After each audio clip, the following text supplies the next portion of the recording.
Assalamualaikum warahmatullahi wabarakatuh.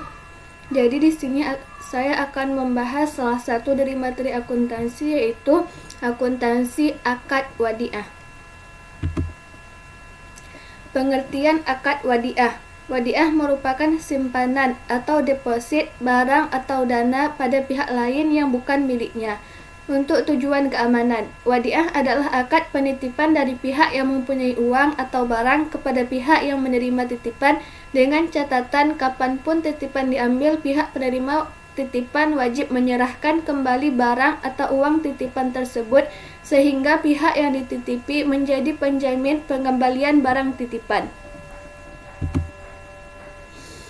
Dalam akad hendaknya dijelaskan tujuan wadiah, cara penyimpanan, lamanya waktu penitipan, biaya yang dibebankan pada pemilik barang, dan hal-hal lain yang dianggap penting.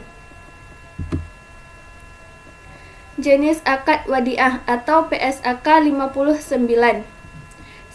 Wadiah amanah, yaitu akad wadiah di mana uang atau barang yang dititipkan hanya boleh disimpan dan tidak boleh didaya gunakan. Penerima titipan tidak bertanggung jawab atas kehilangan dan kerusakan yang terjadi pada barang titipan selama hal ini bukan akibat dari kelalaian atau kecerobohan penerima titipan dalam memelihara titipan tersebut. Contohnya adalah barang yang dititipkan di bagian penitipan barang pada pusat pembelanjaan. Jenis akad wadiah. 2. Wadiah yaddamanah, yaitu akad wadiah di mana penerima titipan dapat memanfaatkan barang titipan tersebut dengan seizin pemiliknya dan menjamin untuk mengembalikan titipan tersebut secara utuh setiap saat si pemilik menghendakinya. Hasil dari pemanfaatan barang tidak wajib dibagi hasilkan dengan pemberi titipan. Namun demikian, penerima titipan boleh saja memberikan bonus dan tidak boleh dijanjikan sebelumnya kepada pemilik barang. Contohnya yaitu tabungan dan giro tidak berjangka dengan akad wadiah. Sumber hukum. 1.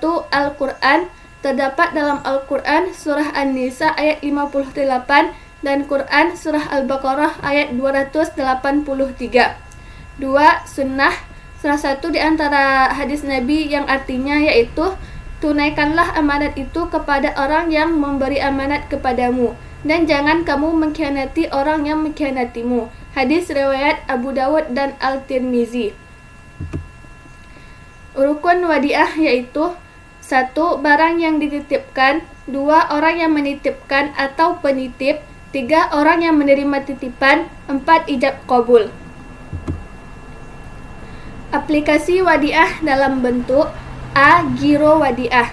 Dalam Undang-Undang Nomor 10 Tahun 1998 Pasal 1 Ayat 6 disebutkan yang dimaksud dengan giro adalah simpanan yang penarikannya dapat dilakukan setiap saat dengan menggunakan cek, biljet giro, sarana perintah pembayaran lainnya, atau dengan cara pemindah bukuan. Dalam Fatwa Dewan Syariah Nasional ditetapkan ketentuan giro wadiah atau Himpunan Fatwa edisi kedua halaman 6-7 sebagai berikut. A. Bersifat titipan. B. Titipan bisa diambil kapan saja. C. Tidak ada imbalan yang disyaratkan, kecuali dalam bentuk pemberian yang bersifat sukarela dari pihak bank. Karakteristik dari giro wadiah antara lain: A. Harus dikembalikan utuh seperti semula sehingga tidak boleh overdraft. B. Dapat dikenakan biaya titipan. C. Dapat diberikan syarat tertentu untuk keselamatan barang titipan, misalnya menetapkan saldo minimum. D. Penarikan giro wadiah dilakukan dengan cek dan biljet giro sesuai ketentuan yang berlaku. E. Jenis dan kelompok rekening sesuai ketentuan yang berlaku sepanjang tidak bertentangan dengan syariah. F. Dana wadiah hanya dapat digunakan seizin penitip. Aplikasi wadiah dalam bentuk: B. Tabungan wadiah. Simpanan yang penarikannya hanya dapat dilakukan menurut syarat tertentu yang disepakati, tetapi tidak dapat ditarik dengan cek atau yang dapat dipersamakan dengan itu. Dalam Fatwa Dewan Syariah Nasional ditetapkan ketentuan tentang tabungan wadiah atau Himpunan Fatwa edisi kedua halaman 14 sebagai berikut. A. Bersifat simpanan. B. Simpanan bisa diambil kapan saja atau on call atau berdasarkan kesepakatan.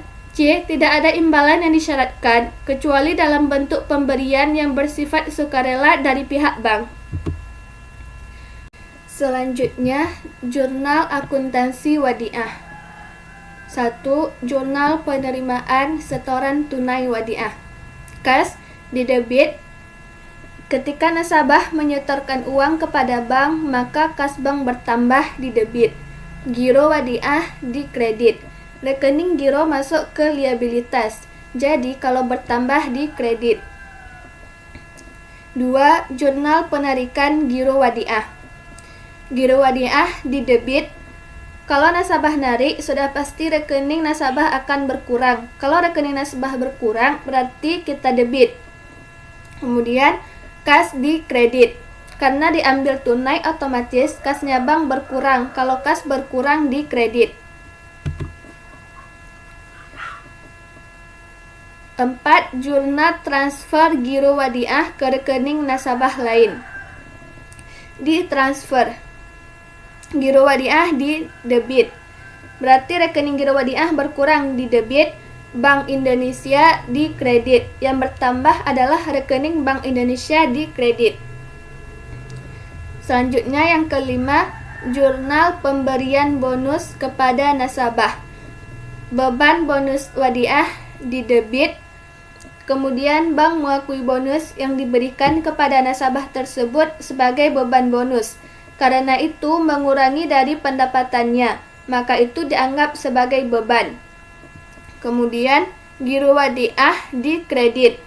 Pada saat nasabah menerima bonus, berarti rekening gironya bertambah, berarti giro wadiahnya di kredit. Pajak di kredit. Kemudian ternyata ada potongan pajak, maka bank mencatat pendapatan pajak bertambah di kredit.